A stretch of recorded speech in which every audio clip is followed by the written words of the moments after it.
Hello, नमस्ते बच्चों। आज हम आदिकालीन जो साहित्य की प्रमुख धाराएं थी उसमें आज हम रासो साहित्य पर चर्चा करेंगे। रासो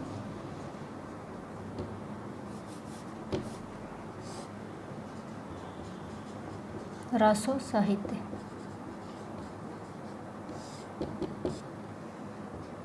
पहला है रासो साहित्य, इस पर चर्चा करेंगे। अब अलग अलग विद्वान हैं वो रासो पर भी शब्द पर चर्चा करते हैं कि रासो शब्द की उत्पत्ति किस प्रकार हुई। आचार्य रामचंद्र शुक्ल जी ने किस प्रकार माना है, हजारी प्रसाद द्विवेदी, ग्रासा दत्तासी व कवि श्यामल दास के अनुसार। तो अलग अलग विद्वानों ने रासो साहित्य की जो रासो ये शब्द है इस पर अलग अलग विद्वानों ने अलग अलग प्रकार से बताया है कि किस प्रकार इसकी व्युत्पत्ति हुई। अब है आचार्य रामचंद्र शुक्ल जी के अनुसार। आचार्य रामचंद्र शुक्ल जी के अनुसार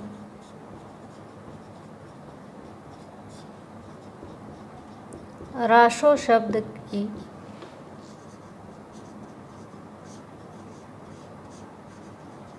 व्युत्पत्ति रसायन शब्द से मानते हैं। रसायन शब्द से मानी है। वो कहते हैं रसायन शब्द से इसकी व्युत्पत्ति हुई है। अगले हैं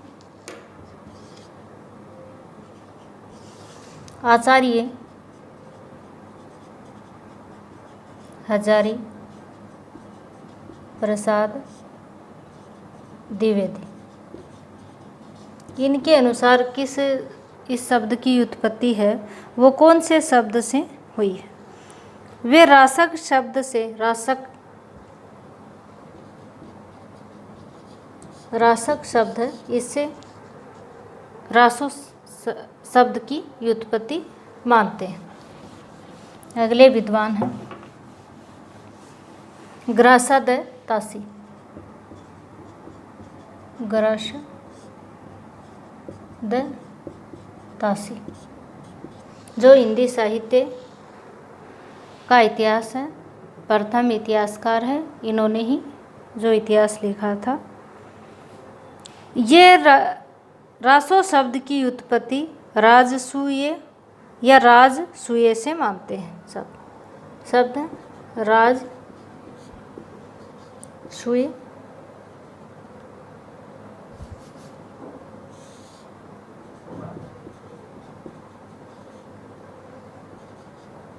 ये शब्द से मानते हैं या राजसूय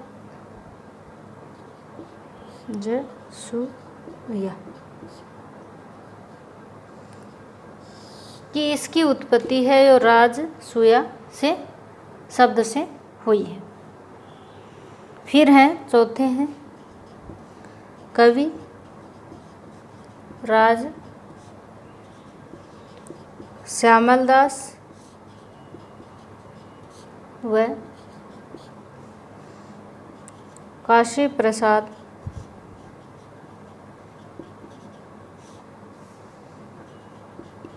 जायसवाल के अनुसार इस शब्द की उत्पत्ति है वो रहस्य शब्द से हुई है। रासो की उत्पत्ति किस शब्द से मानते हैं? रहस्य से। रहस्य शब्द से मानते हैं। लेकिन सभी विद्वानों के अनुसार सर्वमत से रासो शब्द की उत्पत्ति रासक शब्द से मानते हैं। जो रासक सर्वमान्य मत है, रासक शब्द से मानते हैं, जो आचार्य हजारी प्रसाद द्विवेदी के अनुसार बताया गया। अब है रासो साहित्य की प्रमुख विशेषताएं। रासो साहित्य की प्रमुख विशेषताएं, ये आपको छोटे क्वेश्चन में पूछे तो इनके नाम लिखने हैं, बड़े पूछे तो इनका वर्णन करना है।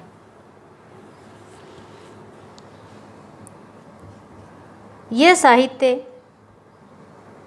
चारण कवियों के द्वारा अपने आश्रयदाताओं की अतिशयोक्तिपूर्ण प्रशंसा में लिखा गया था। इस साहित्य में क्या किया गया? चारण कवियों द्वारा यह साहित्य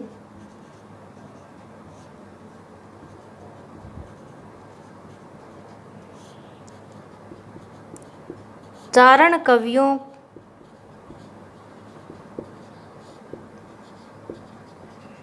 के द्वारा अपने आश्रयदाताओं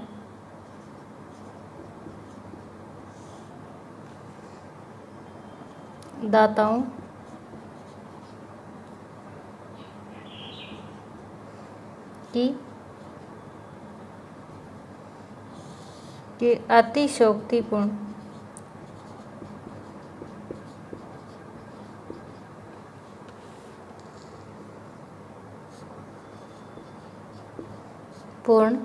प्रशंसा के लिए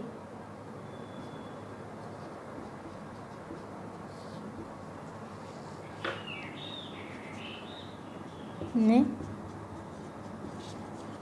लिखा गया। दूसरा है, इस साहित्य की रचना में तत्कालीन सामंती जीवन की संपूर्ण झलक देखने को मिलती है। इस साहित्य में इसकी जो रचनाएं हैं उसमें दूसरा पॉइंट है, इस साहित्य की रचनाओं में तत्कालीन उस समय जो सामंती जीवन की संपूर्ण झलक देखने को मिलती है। तीसरी विशेषता है, इस साहित्य की रचनाओं में ऐतिहासिकता एवं कल्पना का सुंदर समन्वय देखने को मिलता है। इन रचनाओं में युद्धों एवं प्रेम कथाओं का अधिक वर्णन किया गया है। पांचवी विशेषता, इन रचनाओं में वीर एवं श्रृंगार रस की प्रधानता देखने को मिलती है। इस साहित्य की अधिकांश रचनाएं संदिग्ध या अप्रमाणित मानी जाती हैं। यह साहित्य चारण कवियों की संकुचित राष्ट्रीयता का प्रतीक माना जाता है। रासो साहित्य की प्रमुख रचनाएं। रासो साहित्य की प्रमुख रचनाएं, ये आपको याद रखनी है, क्योंकि पूछ लेते हैं छोटे क्वेश्चन में कि रासो साहित्य की कोई 2 रचनाओं के नाम लिखो या 3 रचनाओं के नाम लिखो या कोई 3 रचनाकार के नाम लिखो। तो इसमें आपको कैसे भी पूछे उसमें कोई दिक्कत ना हो। तो पहला है अपना प्रमुख ग्रंथ है, एक तरफ तो रचना का नाम और दूसरी तरफ है रचनाकार का नाम।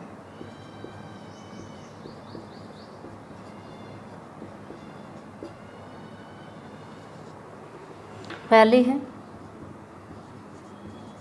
पृथ्वीराज रासो, रचना का नाम है, रचनाकार हैं चंद बरदाई।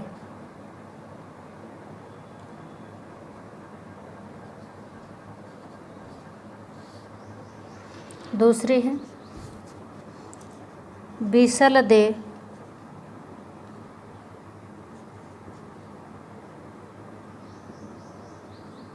बीसल देव रासो, जो अपने सिलेबस में भी लगती है, बीसल देव रासो है, वो प्रथम ही चैप्टर है। रचनाकार हैं नरपति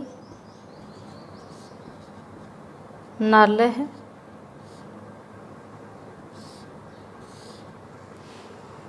अगली रचना है परमाल रासो,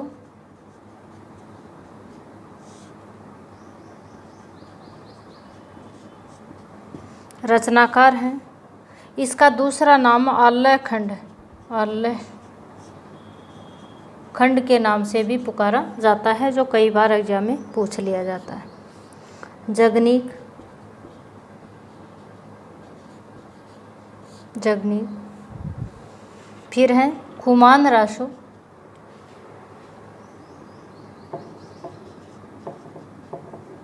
खुमान रासो, रचनाकार हैं दलपति विजय।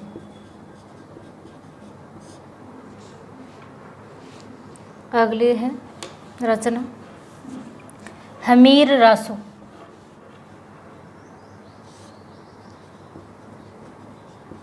हमीर रासो, हमीर रासो के रचनाकार हैं सारंगधर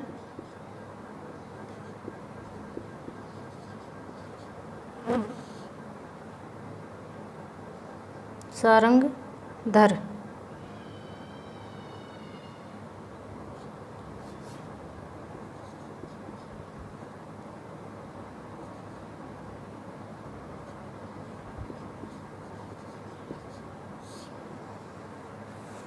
अगला है विजयपाल रासो,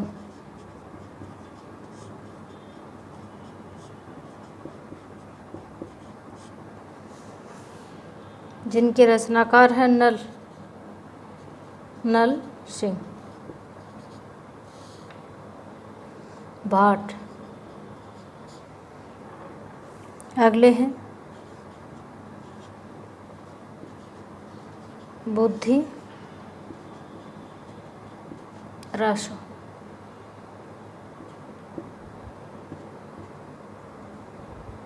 रचनाकार हैं जरलैन।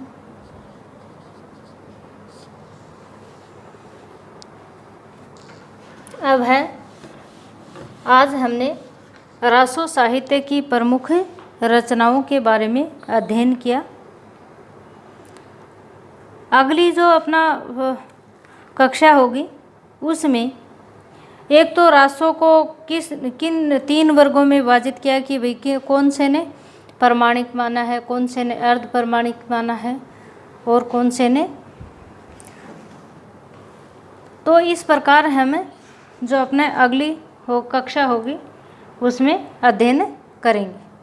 और जो मोस्ट रचनाएं हैं जैसे बीसल देव रासो, इनके बारे में हम थोड़ा विस्तृत रूप से चर्चा करेंगे। अलग अलग जो रचनाएं हैं उनके बारे में अध्ययन अगली जो कक्षा होगी अपने उसमें करेंगे।